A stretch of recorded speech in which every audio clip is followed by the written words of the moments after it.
नमस्ते, मैं प्रोफेसर हरिमोहन चंदोला आपके लिए डायबिटीज़ पे कुछ अपने विचार व्यक्त करूंगा ओहो रेडियो पर। जी हाँ, आयुर्वेद और यूनानी सेवाएं निदेशालय उत्तराखंड के सौजन्य से ये पूरी बातचीत हो रही है आप लोगों की जानकारी के लिए, आपको अवेयर करने के लिए। तो चलिए बातचीत का सिलसिला शुरू करते हैं। बहुत बहुत स्वागत सर हमारे रेडियो स्टेशन में आपका। सबसे पहले जानना चाहूंगा आपकी अपनी जर्नी आयुर्वेद को लेके कैसे शुरू हुई उसके बारे में। I started my journey right from government Ayurvedic college Gurukul Kangri Haridwar जी about 1970 or 71. After doing my Ayurvedic graduation from Gurukul, then I did my post graduation and PhD from Banaras Hindu University. जी And after that, I started my academic career. In between, I was appointed in the UP government services as a medical officer through Public Service Commission, but I didn't join. जी My mentor, Professor K. Nudupa, who was director of the Institute of Medical Sciences of Banaras Hindu University, he advised me not to, rather better go to academic line. So I prefer the teaching and research जी cadre. और तब से मैं Ayurvedic field में हूँ, जी post graduate teaching and research. जी आयुर्वेद के मूल अगर सिद्धांत की बात करें तो किस चीज पे वो बेस है। आयुर्वेद ये कहता है कि ये जो यूनिवर्स है it is made of panch mahabhut, जी पृथ्वी जल तेज वायु आकाश। और ये जो हमारा शरीर है ये भी पांच भौतिक है। It is also made of prithvi jal tej वायु आकाश। और मज़े की बात ये देखिए कि इन्हीं पंच महाभूतों से फॉर्मेशन होता है त्रिदोष का, वात पित्त एंड कफ। वायु और आकाश से वात दोष, और जो फायर है, जो तेज है, उससे पित्त, और पृथ्वी और जल से कफ या श्लेष्मा, इन दोषों का निर्माण होता है। मोटा मोटा अगर मैं आपको एक लेमैन लैंग्वेज में कहूँ तो कॉस्मिक एयर जो है ये हमारे शरीर में वात के रूप में रिप्रेजेंटेड है। कॉस्मिक सन जो है ये हमारे शरीर में पित्त के रूप में रिप्रेजेंटेड है। और कॉस्मिक मून जो है ये हमारे शरीर में कफ के रूप में रिप्रेजेंटेड है।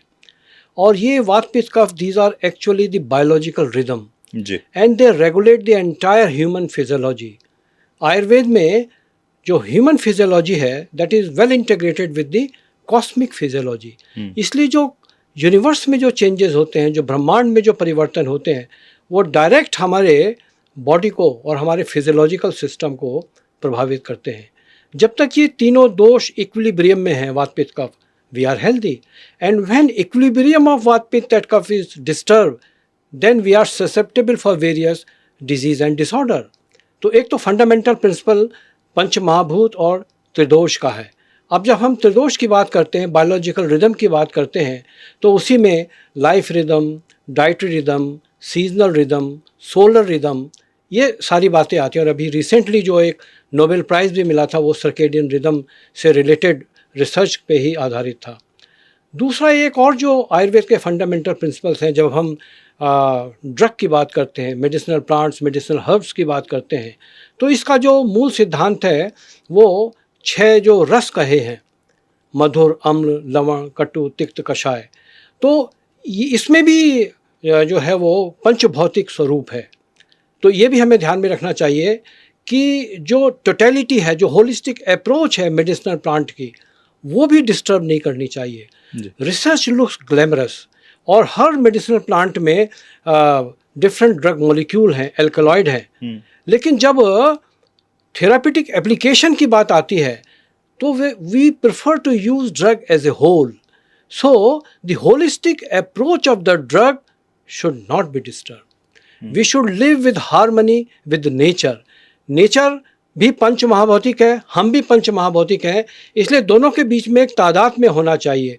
जितना हम नेचर के प्रति फ्रेंडली होंगे उतना हम स्वस्थ रहेंगे, और जितना हम नेचर के अगेंस्ट जाएंगे उतना हम इल हेल्थ को इनवाइट करेंगे, डिजीज़ को इनवाइट करेंगे। जी आगे बात करें मधुमेह को लेके, डायबिटीज से जुड़ी हुई जो चीज़ें हैं पहले कुछ ही लोगों तक सीमित थी, लेकिन अभी हम देख रहे हैं कि लगातार बढ़ रहा है। इसके क्या रीजंस आपको लगते हैं। पहले तो मैं आपको एक बात ये क्लियर कर दूं कि ये अभी आपने डायबिटीज़ कहा, तो डायबिटीज़ इसी से थोड़ा मिलता जुलता एक और शब्द आता है मेटाबॉलिक सिंड्रोम। जी। तो ये सब एक तरीके से एक दूसरे से स्टेज वाइज इसको हम लोग समझ सकते हैं। In the beginning it is metabolic syndrome, after that it precipitate pre diabetic condition. और यहाँ पे भी अगर हमने मेटाबॉलिक सिंड्रोम लेवल पे पेशेंट को आइडेंटिफाई कर लिया तो हम उसको प्री डायबिटिक स्टेज में जाने से रोक सकते हैं। प्री डायबिटिक पे आ गया, हमने उसको वहाँ पे आइडेंटिफाई कर लिया, तो फुल ब्लून डायबिटीज़ डेवलप हो इसके पहले हम उसको अरेस्ट कर सकते हैं। तो metabolic syndrome, pre diabetes and diabetes, Ayurvedic classics में इस सब को बहुत ब्यूटीफुल तरीके से प्रमेह के रूप में डिस्क्राइब किया गया है। और प्रमेह के 3 स्टेजेस या 3 टाइप कहें, कफज प्रमेह, पित्तज प्रमेह, वातज प्रमेह। वातज प्रमेह जो 4 प्रकार के हैं उनमें से एक प्रकार जो है that is madhumeh. So madhumeh is the terminal stage of prameh. Sushruta says सर्व ए प्रमेहास्तु काले न प्रतिकारणा मधुमेह तो मायांति तद असाध्या भवन्ति ही। In due course of time and due to improper management, all types of prameha are landed into madhumeha, which is said to be incurable and terminal stage of disease. इसलिए जो डायबिटीज़ है या मेटाबॉलिक सिंड्रोम है, इस सब को अगर हम एक ब्रॉड चैप्टर प्रमेह के अंतर्गत समझें और उसकी एक अवस्था को मधुमेह के रूप में समझें तो मैं समझता हूँ कि स्थिति ज़्यादा साफ सुथरी होगी। तो इसके लिए अगर बात करें तो एक जिसको कहते हैं कि आदर्श जीवन शैली, एक आइडियल लाइफस्टाइल क्या हो सकती है कि हम उस तरफ ना जाएं? पहले तो हमें ये समझना चाहिए कि सुश्रुत ने और चरक ने दोनों ने इस डिजीज़ का एक तो जेनेटिक पैराडाइम बताया है। जातः प्रमेही मधुमेही नोवा, इन्हें बच्चा पैदा हुआ, बचपन से उसको डायबिटीज़ हो गया।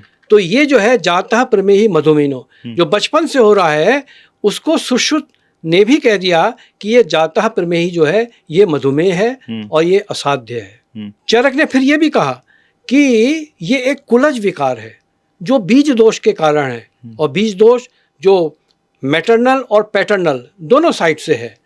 तो ये जो जेनेटिक ससेप्टिबिलिटी है डिजीज़ की, एक तो ये एस्पेक्ट है समझने के लिए।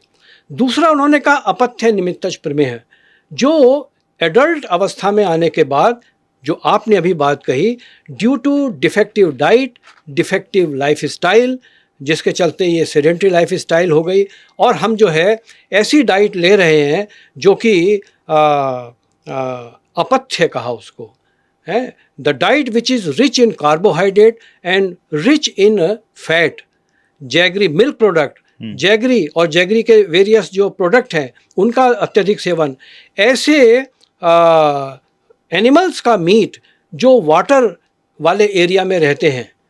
तो ये सब जो है, ये जो डाइट है ये रिच इन कार्बोहाइड्रेट है, रिच इन फैट है, और ये टाइप 2 डायबिटीज़ को प्रेसिपिटेट करता है। तो इसलिए बिल्कुल ठीक कहा आपने कि जो defective diet, defective life style, sedentary life style, lack of exercise, then again stress, इसको भी जो है आयुर्वेदिक क्लासिक्स में डिस्कस किया गया है, जिसमें क्रोध, चिंता, उद्वेग दैट इज एंजाइटी। तो जितना भी ये स्ट्रेस वाला पार्ट है ये भी आयुर्वेद में इसके इटियोलॉजिकल फैक्टर में डिस्क्राइब किया गया है। इसलिए defective diet, defective life style, ये सब इसमें बताए गए हैं। और उसके अंतर्गत जो दूध और उसके प्रोडक्ट, ऐसे ही गुड़ और उसके प्रोडक्ट, और ऐसे पशुओं का मांस जो पानी वाले एरिया में ज़्यादा रहते हैं, और इवन ये जो मदिरा, लीकर, ये भी जो है अल्कोहल, इसका भी जो है सेवन जो है, ये भी आयुर्वेद के लिटरेचर में इसके पॉजिटिव फैक्टर के रूप में बताया गया है। जी। मधुमेह की अगर बात करें डॉक्टर साहब, आयुर्वेद क्या उसको पूरी तरह से सही कर पाता है, उसमें सक्षम है? एक बात तो हमें ये समझनी चाहिए कि जो अपथ्य निमित्तज प्रमेह है जी, दूसरा चरक संहिता में जिसको स्थूल प्रमेही कहा गया, इन्हें बॉडी कॉन्स्टिट्यूशन के आधार पे भी पेशेंट 2 टाइप के बताए हैं जी। एक वो पेशेंट क्रश प्रमेही जो lean and thin body constitution है जी। दूसरा स्थूल प्रमेही जो ओबेस डायबिटिक्स हैं। तो ओबेस डायबिटिक्स को इजीली मैनेज किया जा सकता है। दूसरा जो कफज प्रमेह जिसको कहा है दैट इज अर्ली डायबिटीज, वो भी इजीली मैनेज किया जा सकता है। लेकिन जो जाता प्रमेही मधुमेहिनो है, जो बीज दोष के कारण है, जिसमें जेनेटिक कॉज हैं, उसको तो शुरू से ही आयुर्वेद में असाध्य या इनक्योरेबल बताया गया है। इसलिए जो क्रॉनिक कंडीशन है वहाँ पे थोड़ा मैनेजमेंट डिफ़िकल्ट है, लेकिन जहाँ अर्ली ऑनसेट है, जहाँ ओबेस डायबिटिक्स हैं, उनका मैनेजमेंट इजी है। इसलिए यहाँ पे patient can be controlled easily. हमको डाइट, हमको लाइफस्टाइल पे ध्यान देना होगा, हमको जो वेरियस टाइप के जो ग्रेन्स बताए हैं उन पे ध्यान देना होगा, वेरियस टाइप की जो हर्ब्स रिकमेंड की गई हैं उस पे ध्यान देना होगा, और इसके साथ साथ जो पेशेंट का अपना प्रकृति है, साइकोसोमेटिक कॉन्स्टिट्यूशन है, बॉडी टाइप है, उसकी भी भूमिका है डिजीज़ के प्रोग्रेशन में, डिजीज़ के प्रोग्नोसिस में और रेस्पॉन्स ऑफ द ट्रीटमेंट में। तो और जो स्टेज ऑफ द डिजीज़ है दैट इज़ इक्वली इम्पॉर्टेंट। तो उन सबको ध्यान में रखना पड़ेगा, तो पेशेंट को अच्छे तरीके से मैनेज किया जा सकता है। जी, तो आप ऑब्वियसली इस फील्ड में इतने समय से हैं, आप तो अपने लेवल पे काम कर रहे हैं। गवर्नमेंट का आयुर्वेद को बढ़ावा देने के लिए गवर्नमेंट की तरफ से जो इनिशिएटिव्स हैं उनको कैसे देखते हैं आप? गवर्नमेंट काफ़ी इस पे ध्यान दे रही है, और अभी जो हेल्थ एंड वेलनेस सेंटर अस्तित्व में आए हैं, और जो भारत सरकार की आयुष मिनिस्ट्री में जो central council for research in Ayurvedic sciences है, उन्होंने कुछ रिसर्च प्रोटोकॉल डेवलप किए हैं, और काफ़ी नेशनल लेवल पे कई स्टडीज़ भी की गई हैं पेशेंट में हेल्थ अवेयरनेस के लिए, और उनके हर के व्यक्ति को अपनी प्रकृति के हिसाब से क्या डाइट और लाइफ स्टाइल अडॉप्ट करना चाहिए उसको सलाह दी जाती है। अब अगर किसी व्यक्ति के परिवार में डायबिटीज़ की हिस्ट्री है, तो अगर वो शुरू से इस बात का ध्यान रखे कि मैं ऐसी चीज़ें ना खाऊं जिनका ग्लाइसेमिक इंडेक्स हाई है, ऐसे फल जिनका ग्लाइसेमिक इंडेक्स हाई है, तो जिन परिवारों में डायबिटीज़ की हिस्ट्री है तो बहुत ज़्यादा केला है, आम है, इनका ग्लाइसेमिक इंडेक्स हाई है, खजूर है, या जिसको हम शरीफा कहते हैं, कस्टर्ड एप्पल, तो ऐसे जो वेरियस फूड आइटम हैं या फ्रूट्स हैं जिनका ग्लाइसेमिक इंडेक्स हाई है, वो हमें थोड़ा सा अगर ज़्यादा उसका प्रयोग ना करें तो ज़्यादा अच्छा है। और ग्लाइसेमिक लोड भी जिनका कम है, आजकल इंटरनेट पे ये सारी जानकारी उपलब्ध रहती है, तो हम उस ऐसा नहीं है अगर किसी के मदर और फादर को डायबिटीज़ है तो बच्चे को 100% डायबिटीज़ हो, no, it is not necessary. अगर जिस परिवार में डायबिटीज़ की हिस्ट्री है, वो उनकी जो प्रोजिनी है, उनके जो बच्चे हैं, अगर इस बात का ध्यान रखें कि हम बहुत ज़्यादा कार्बोहाइड्रेट और फैट रिच डाइट ना लें, हम बहुत ज़्यादा ऐसे अन्नपान का, फ्रूट का सेवन ना करें जिनका ग्लाइसेमिक इंडेक्स हाई है, हम बहुत ज़्यादा सेडेंटरी लाइफ स्टाइल को अडॉप्ट ना करें, अपना रूटीन अच्छा रखें, एक्सरसाइज वगैरह करते रहें, और stress free, anxiety free, tension free, frustration free, depression free रहें, तो फिज़िकल और मेंटल वेलबींग की फीलिंग होगी। और मैं समझता हूँ कि जो डिजीज़ का जो ऑनसेट है वो अवॉइड किया जा सकता है, अच्छे तरीके से अवॉइड किया जा सकता है। और गवर्नमेंट इसके बारे में काफ़ी एजुकेट भी कर रही है लोगों को, ये मीडिया के माध्यम से, लिटरेचर के माध्यम से, काफ़ी जो है आजकल सोशल मीडिया पे भी और रेडियो टीवी में भी काफ़ी जो है प्रचार आते हैं। मल्टीग्रेन देखे आ गया है, मैदा वाली चीज़ें हमको नहीं खानी चाहिए। हम अगर मोटे अनाज, अभी प्रधानमंत्री जी श्री अन्न की बात करते हैं, तो आयुर्वेद में तो जौ का बहुत गुणगान किया गया है, बार्ले का। तो जौ के प्रोडक्ट और बाजरा, ज्वार, और देखिए उत्तराखंड में तो ये मडुआ का बहुत प्रयोग होता है, जिसको साउथ में रागी कहते हैं, इसी को कोदो भी कहते हैं। तो ये डायबिटिक पेशेंट्स के लिए बहुत अच्छे तरीके से रिकमेंड किए जा सकते हैं, और इनको लेना भी चाहिए।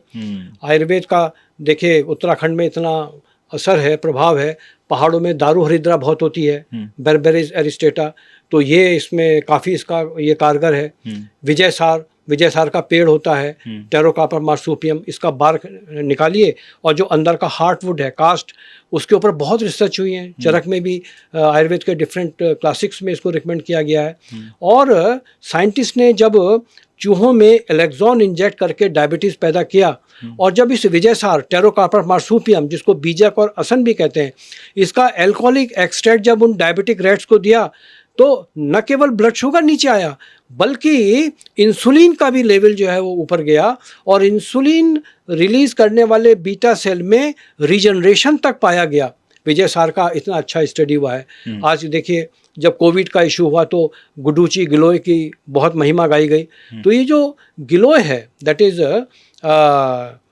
टिनोस्पोरा कॉर्डिफोलिया, ये भी बहुत अच्छा एंटी डायबिटिक है। तो गिलोय में भी और जो पहाड़ों में ये दारू हरिद्रा होता है बेरबेरिस एरिस्टेटा, इनमें भी ये जो बेरबेरीन है ये ब्लड शुगर को भी कम करता है, इंसुलिन को रिलीज करता है और साथ में आंतों से इंटेस्टाइन से ग्लूकोज के एब्जॉर्प्शन को भी कम करता है और हमारी बॉडी को इंसुलिन को अच्छे तरीके से वो उसके प्रति सेंसिटिव हो सके हमारे सेल, उन सेल को भी सेंसिटाइज करने का काम ये बेरबेरीन करता है। यह क्वालिटी करेला में है जिसको हम बिटर ग्राउट भी कहते हैं और ममोर्टिका चेरेंटिया। करेला भी जो है वो इंसुलिन को रिलीज करता है, शुगर को कम करता है, इंटेस्टाइन से इसके ग्लूकोज के एब्जॉर्प्शन को कम करता है। बेस्ट हर्ब है पुनर्नवा, जिसका नाम ही है पुनर्नवा, जो बार बार नया करे। इस पे kidney and it's regeneration monograph publish है। इसलिए ऐसे लोगों को जिनको लंबे समय से डायबिटीज है, उनको किडनी से रिलेटेड इश्यूज डेवलप ना हो, तो प्रिंसिपल एंटी डायबिटिक ड्रग के साथ साथ अगर हम पुनर्नवा का काढ़ा लगाना शुरू कर दें तो किडनी की हेल्थ बहुत अच्छी रहेगी। डायबिटीज़ के साथ साथ हाई ब्लड प्रेशर डेवलप हो जाता है। डायबिटीज़ और हाई ब्लड प्रेशर दोनों साथ साथ रहे तो इस्केमिक हार्ट डिजीज़ डेवलप हो जाती है। तो वहाँ हम पेशेंट को साथ में कुछ अर्जुन पुष्कर मूल वगैरह लगा दें तो हार्ट की हेल्थ भी ठीक रहेगी। विद एडवांसिंग द एज ये डिमेंशिया का प्रॉब्लम होता है, ब्रेन को जो ब्लड सप्लाई होती है वो एडवर्सली प्रभावित हो जाती है, इसलिए फॉरगेटफुलनेस का प्रॉब्लम, मेमोरी लॉस होने लगता है। वहाँ हम इसके साथ प्रिंसिपल एंटी डायबिटिक ड्रग के साथ साथ अश्वगंधा, शंखपुष्पी, ब्राह्मी, मंडूकपर्णी ये साथ में लगा दें तो ब्रेन की भी हेल्थ अच्छी रहेगी। बहुत बड़ी प्रॉब्लम डायबिटीज़ के चलते एक और होती है, that is erectile dysfunction, sexual health का डिस्टर्बेंस। अगर डायबिटिक पेशेंट एंजाइटी प्रोन है तो उसको प्री मैच्योर इजैकुलेशन का प्रॉब्लम हो जाएगा बिकॉज ऑफ स्ट्रेस। अगर उसको डिप्रेशन का मेन प्रॉब्लम है तो उसको फिर वो जो इरेक्शन वाले इश्यूज इन्वॉल्व हो जाते हैं। तो वहाँ पे हम लोग कपिकच्छु, कौचा, म्यूक्यूना प्रोरेंस, श्वेत मूसली, कृष्ण मूसली ये दें तो उसका इरेक्टाइल से रिलेटेड इश्यूज जो हैं वो एड्रेस हो जाते हैं। तो इस तरीके से किडनी से रिलेटेड, हार्ट से रिलेटेड, जेनिटल ऑर्गन से रिलेटेड, ब्रेन से रिलेटेड ये सब जो प्रॉब्लम होती हैं, जो इसमें कॉम्प्लिकेशन डेवलप हो जाती हैं, तो यहाँ पे अगर हम इन ऑर्गन से रिलेटेड जो रसायन है, रिजुविनेटिंग ड्रग है, उनको साथ में लगा दें तो इन रिलेटेड ऑर्गन्स की हेल्थ भी जो है वो बहुत अच्छी रहेगी। आजकल कार्बंकल बहुत हो जाते हैं और यहाँ पे ये जो लीच एप्लीकेशन, जलौका, जोंक जिसे कहते हैं, ये लगा देते हैं तो वो उसके बारे में ये कहा जाता है कि वो अशुद्ध रक्त को चूसती है और जब अशुद्ध रक्त चूस लिया उसके बाद फिर वो खुद ही वो छोड़ देती है। तो ये कहीं ना कहीं सर्कुलेशन को भी रिवाइव करने में हेल्प करती है। तो ऐसी स्थिति में जो ऑर्गन को एम्पुटेट करने की बात आ जाती है उससे भी बचा जा सकता है। तो लीच थेरेपी का आजकल बहुत एप्लीकेशन हो रहा है। एक बड़ी प्रॉमिसिंग आयुर्वेद की स्पेशलिटी है मर्म थेरेपी। तो जो डायबिटिक न्यूरोपैथी का जो प्रॉब्लम होता है जिसमें हाथ पैर में जलन, सुन्नता, नर्व की कंडक्टिविटी से रिलेटेड इश्यूज हो जाते हैं, तो वहाँ पे दशमूल के जो प्रिपरेशंस हैं और मर्म, वेरियस मर्म पॉइंट होते हैं, उनको स्टिमुलेट करते हैं तो न्यूरोपैथी से रिलेटेड इश्यूज बहुत अच्छे तरीके से उसमें राहत मिल जाती है। तो जो इसके डायबिटीज़ के जो कॉम्प्लिकेशंस हैं उन पे भी ध्यान देना बहुत ज़रूरी है। और एक जो रेटिनोपैथी जिसमें विजन से रिलेटेड प्रॉब्लम होता है, सप्तामृत लौह और महातिरफला घृत, इस पे आयुष मिनिस्ट्री में CCRS में बहुत रिसर्चेज हुई हैं, मोनोग्राफ पब्लिश हैं। तो महातिरफला घृत का आई से रिलेटेड जो इश्यूज़ हैं उसमें बहुत अच्छा रोल जो है वो वेल इस्टेब्लिश्ड है। हमें जब हम सेडेंटरी लाइफ स्टाइल की बात करते हैं, उसको काउंटरएक्ट करने की बात करते हैं, तो हमें योग को कभी नहीं भूलना चाहिए। जो वेरियस टाइप ऑफ जो योगासन है उनका बहुत अच्छा इसमें रोल है। ये कहीं ना कहीं पेंक्रियास को भी जो है वो प्रेशर में लाते हैं, इंसुलिन रिलीज होता है, जिसमें पवन मुक्तासन है, त्रिकोण आसन है, अर्धमत्स्येंद्र आसन है, पश्चिमोत्तासन है, सर्वांग आसन है। तो ये और भ्रमरी प्राणायाम है जिसे हम बी ब्रीदिंग भी कहते हैं। इसी तरीके से नाड़ी शोधन है जिसमें अल्टरनेट नॉस्ट्रल से हम लोग ब्रीथ करते हैं, कपालभाति। तो ये इंसुलिन के सिक्रीशन में हेल्प करते हैं और पेरिफेरल यूटिलाइजेशन ऑफ ग्लूकोज उसको भी प्रमोट करते हैं। और इसके साथ साथ स्ट्रेस मैनेजमेंट में भी जो है, जो मेडिटेशन और शवासन रिलैक्सेशन, इसकी जो भूमिका है, तो हमें योग is an integral part of Ayurveda. तो पूरा का पूरा जब ट्रीटमेंट पैकेज हो, उसमें ओरल मेडिकेशन भी हो, योगासन और प्राणायाम मेडिटेशन की भी बात हो, और इसके साथ साथ जो एक डाइट है और जो लाइफ स्टाइल है उसकी भी बात होनी चाहिए। और तब जाकर के एज ए होल हम डायबिटीज़ के पेशेंट को अच्छे तरीके से मैनेज कर सकते हैं। बिल्कुल। तो उम्मीद करता हूँ कि हमारे देखने सुनने वाले लोगों के लिए जानकारी जो आपने पहुंचाई वो उनके काम आएगी। थैंक यू सो मच, आप हमारे रेडियो स्टेशन आए। धन्यवाद। Thank you very much Kavya ji.